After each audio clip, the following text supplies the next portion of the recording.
بوکن جگہ ہے، وہاں کا ایک شخص جو ہے وہ ایسی تقریر کر رہا تھا. کبھی اس بات پہ جھگڑا تھا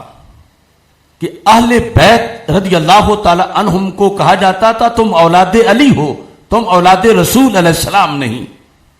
تو امام زین العابدین دلائل دیتے تھے نہیں، اولاد علی تو ہیں لیکن ہم اولاد نبی بھی ہیں. امام محمد باقر رضی اللہ تعالی عنہ نے اس پر مناظرہ کیا کہ ہم اولاد نبی علیہ الصلوۃ والسلام. امام موسیٰ کاظم رضی اللہ تعالی عنہ نے اس پر مناظرہ کیا کہ ہم اولاد نبی صلی اللہ علیہ وسلم ہیں. اور آج نہ جانے وہ کس قسم کے سید ہیں کہ جو اس سب سے بڑے شرف پر آ کر لوگوں کے ذہن پائزن کر رہے ہیں اور اپنے آپ کو رسول اکرم نور مجسم شفیع معظم صلی اللہ علیہ وسلم کی طرف منسوب کرنے کی بجائے اپنا نسب اور اپنا سلسلہ بتاتے ہوئے کہتے ہیں کہ جب ہم حضرت مولا علی رضی اللہ تعالیٰ عنہ تک جاتے ہیں تو آگے حضرت محمد صلی اللہ علیہ وسلم کا نام تو ہمیں کہیں نہیں ملتا اور ہمیں تو آگے اور نام ملتا ہے. جس طرح وہ عباسی خلیفے جو اہل بیت رضی اللہ تعالی عنہم کو تانے کے طور پر کہتے تھے کہ تم اولاد نبی نہیں ہو تو وہ غلطی کر رہے تھے، ایسے ہی آج اس طرح کے سید کہ جو اولاد نبی ہونے کے اعزاز کو چھوڑ کر اولاد ابی طالب ہونے کے لیے وہ کوشاں ہیں اور اس طرح کی تقریریں کر رہے ہیں.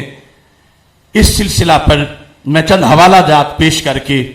اور ان مناظروں کی چند دلیلیں پیش کر کے اپنی گفتگو کو آگے بڑھاؤں گا کہ ائمہ اہل بیت اطہار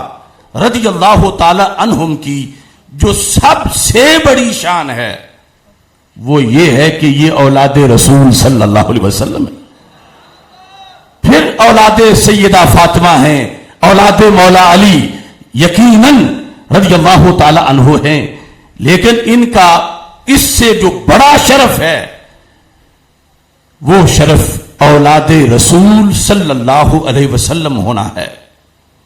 اس سلسلہ کے اندر پہلے چند تاریخی حقائق المختار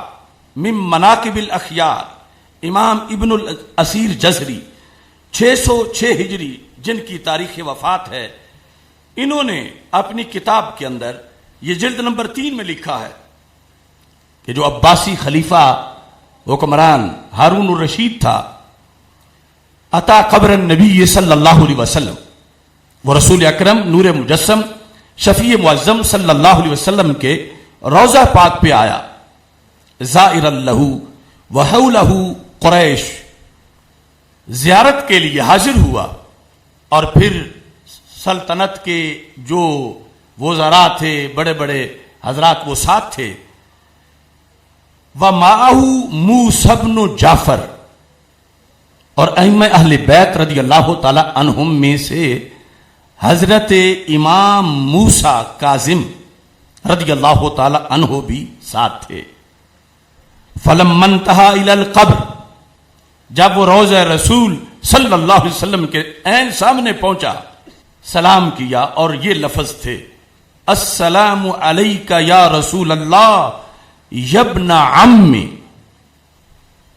سلام ہو آپ پر اللہ کے رسول صلی اللہ علیہ وسلم اے میرے چچا کے بیٹے. چونکہ وہ عباسی حضرت سیدنا عباس رضی اللہ تعالی عنہ کی اولاد ہیں اور اس نسبت پر رسول اکرم صلی اللہ علیہ وسلم کے چچا ہیں حضرت عباس رضی اللہ عنہ. انہوں نے اس ہارون الرشید نے فخر کے اظہار کے لیے یہ کہا کہ میرے صرف رسول ہی نہیں بلکہ ابن بھی ہیں، چچا جان یعنی حضرت عبداللہ رضی اللہ تعالیٰ عنہ کے بیٹے ہیں. یہ اس لفظ علی من حول، تاکہ جو ارد گرد سارے ہیں ان پر بڑائی ظاہر ہو کہ باقی تو ابن ام نہیں کہہ سکیں گے، باقی تو صرف رسول کہیں گے، اور میں ابن ام کہہ کر بھی سلام پیش کر رہا ہوں۔ فدنا موسیٰ بن جعفر رضی اللہ تعالی عنہما، تو امام موسیٰ کاظم موسیٰ بن جعفر رضی اللہ تعالی عنہما آپ آگے بڑھے، اور آپ مواجہ شریف کے جب سامنے ہوئے تو آپ نے کہا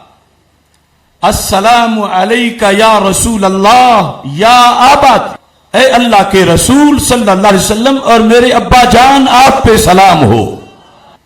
جب آپ نے یہ لفظ بولے، اور ظاہر ہے کہ ابن ام پر یہ درجہ بہت اونچا تھا کہ وہ چچا کے بیٹے کہہ کر اور یہ اپنا باپ کہہ کر امام موسیٰ کاظم سلام پیش کر رہے تھے۔ فتغیر وجہ ہارون، تو ہارون الرشید کا چہرہ اس کا رنگ بدل گیا غصے سے۔ وقال ھذا الفخر یا ابا الحسن، اور اس کو ایک آگ لگ گئی انتقام کی، اور یہ بیس تھی جس پر حضرت موسیٰ کاظم رضی اللہ تعالی عنہ کو گرفتار کیا گیا، اور پھر بغداد شریف میں آپ کو قید کیا گیا، اور قید میں ہی آپ کا وصال ہوا، شہادت ہوئی۔ اب یہ جو حقیقت ہے صرف ایک دو کتابوں میں نہیں، یہ دیکھیں یہ ابن الاسیر کی جو الکامل ہے اس کی 5ویں جلد کے اندر بھی یہ الفاظ موجود ہیں، جہاں لکھا ہے 319 صفحے پر ہوبس، یہاں لکھا وکان سبب حبسہ، کیوں گرفتار ہوئے امام موسیٰ کاظم؟ ان الرشید اعتمر فی شہر رمضان، کہ ہارون الرشید نے رمضان کے مہینے میں عمرہ کیا، من سنۃ 79 و 100، 179 ہجری کے اندر اس نے جس وقت عمرہ کیا، فلما عاد الی المدینہ علی ساکنہا الصلاۃ والسلام، جب مدینہ منورہ آیا، داخل الی قبر النبی صلی اللہ علیہ وسلم یزورہ، تو رسول اکرم نور مجسم شفیع معظم صلی اللہ علیہ وسلم کی قبر پر نور کی زیارت کے لیے وہ آگے بڑھا۔ فمن انتہا الی القبر، جب قبر کے پاس پہنچا، وقف، کھڑا ہو گیا، فقال السلام علیکہ یا رسول اللہ صلی اللہ علیہ وسلم، یبن عمی، اے میرے چچا کے بیٹے اللہ کے رسول صلی اللہ علیہ وسلم، آپ کو سلام ہو۔ افتخارا علی من حولہ، تو یہاں بھی فدنا موسیٰ بن جعفر فقال السلام علیکہ یا اباتی،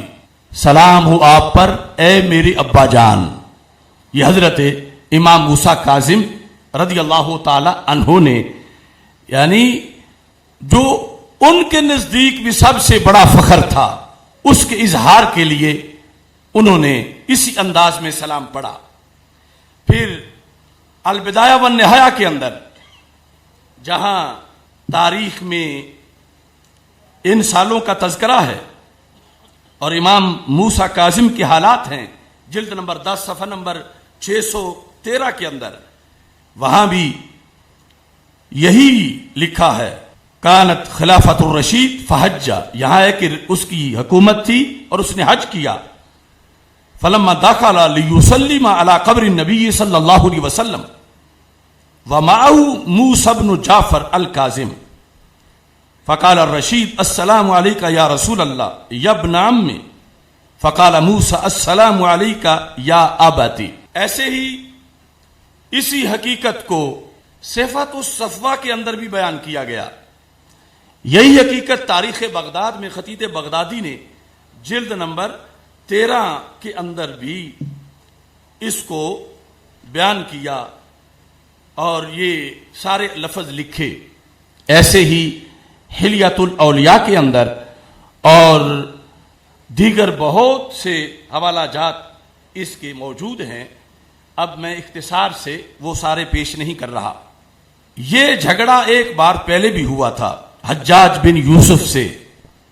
حضرت امام محمد باقر رضی اللہ تعالی عنہ کا تفسیر کبیر کے اندر امام رازی رحمت اللہ علیہ نے جلد نمبر 7 میں یہی آیات جو میں نے تلاوت کی ہیں ان سے جو مسائل اخذ ہوتے ہیں سورہ انعام کی مسئلۃ الخام کہا فخر اللہ علیہ نے جلد نمبر 7 کے صفحہ نمبر 70 پہ اس کو لکھا اور پھر وہی دلیل امام موسیٰ کاظم رضی اللہ تعالی عنہ نے ہارون الرشید کے سامنے بھی پیش کی. تو سب سے پہلے آیت سے ہم نے اس سب سے بڑی شان کا ثبوت دینا ہے کہ یہ نسل ذریت رسول علیہ الصلوۃ والسلام کس طرح ہے اور ان کو اولاد رسول صلی اللہ علیہ وسلم کس طرح کہا جاتا ہے. امام رازی لکھتے ہیں کہ جس وقت حجاج بن یوسف نے امام باقر سے کہا معاذ اللہ کہ تم جھوٹ بولتے ہو کہ تم کہتے ہو ہم اولاد نبی ہیں، تم تو اولاد علی ہو، تم اولاد نبی نہیں ہو. یہ حجاج بن یوسف نے حضرت سیدنا امام محمد باقر رضی اللہ تعالی عنہ سے کہا تو امام باقر نے کہا میں قرآن سے ثابت کرتا ہوں کہ اولاد علی تو ہم ہیں ہی، لیکن جس پہ جھگڑا ہے کہ تم ہمیں اولاد نبی نہیں مانتے، ہم اپنے آپ کو اولاد نبی کہتے ہیں، تو میں تمہیں قرآن سے ثابت کر کے دکھاتا. تو اس انداز میں انہوں نے ثابت کیا. یہ مشکل نہیں، بس تھوڑی سی توجہ کی ضرورت ہے. یہاں ہے کلن ہدینا ونوحا ہدینا من قبل، یہ پہلے ذکر ہے ہم نے ہر ایک کو ہدایت دی اور حضرت نوح علیہ السلام کو ہم نے اس سے پہلے ہدایت دی. اس کے بعد ہے وَمِن ذُرِّيَّتِهِ وَمِن ذُرِّيَّتِهِ، اس ضمیر کا مرجع حضرت نوح علیہ السلام ہیں جو کہ قریب واقع ہیں. اگرچہ بعض نے ابراہیم علیہ السلام کو بھی بنایا لیکن وہ مرجوح ہے، راجح ہے کہ پہلے آ رہا ہے وَنُوحًا هَدَيْنَا وَنُوحًا هَدَيْنَا مِن قَبْلُ وَمِن ذُرِّيَّتِهِ، حضرت نوح علیہ السلام کی ذریت سے کون کون ہیں؟ داؤد و سلیمان و ایوب و یوسف و موسیٰ و ہارون و کذالک نجزی المحسنین. اللہ فرماتا ہے ایسے ہی ہم محسنین کو جزا دیتے ہیں. آگے وزکریا، عطف ہے داؤد پر کہ ومن ذریتہ زکریا، کہ حضرت نوح علیہ السلام کی ذریت سے کون ہیں؟ حضرت زکریا علیہ السلام و یحییٰ، حضرت یحییٰ علیہ السلام و عیسیٰ، حضرت عیسیٰ علیہ السلام و الیاس، حضرت الیاس علیہ السلام. کل من الصالحین، یہ سب صالحین سے ہیں. تو امام محمد باقر رضی اللہ تعالی عنہ نے حجاج کو کہا کہ عیسیٰ علیہ السلام کا تو باپ ہی کوئی نہیں، وہ بن باپ کے پیدا ہوئے، تو وہ کس بیس پہ حضرت نوح علیہ السلام کی اولاد بنے؟ کہ قرآن مجید میں وَمِن ذُرِّيَّتِهِ داؤد و سلیمان و ایوب و یوسف و موسیٰ و ہارون وَكَذَلِكَ نَجْزِي الْمُحْسِنِينَ وَزَكَرِيَّا وَيَحْيَا وَعِيسَىٰ وَإِلْيَاسَ. تو کہا اگر سیدہ مریم رضی اللہ تعالی عنہا کی نسبت سے حضرت عیسیٰ علیہ السلام نوح علیہ السلام کی ذریت بن سکتے ہیں تو سیدہ فاطمہ الزہرا کی نسبت سے ہم بھی امی جان کے ذریعے سے ذریت رس سکتے ہیں.